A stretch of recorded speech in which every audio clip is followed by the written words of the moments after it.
விருத்து தென்னை போராடுதோ, எதனை நினைத்து இளநீராடுதோ, கன்னி உன்னை கண்டதாலோ, தன்னை எண்ணிக்கொண்டதாலோ.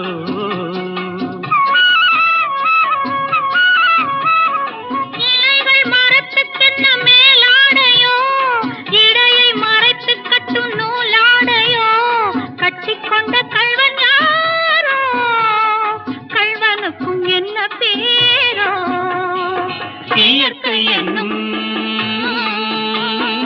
இளைய கண்ணி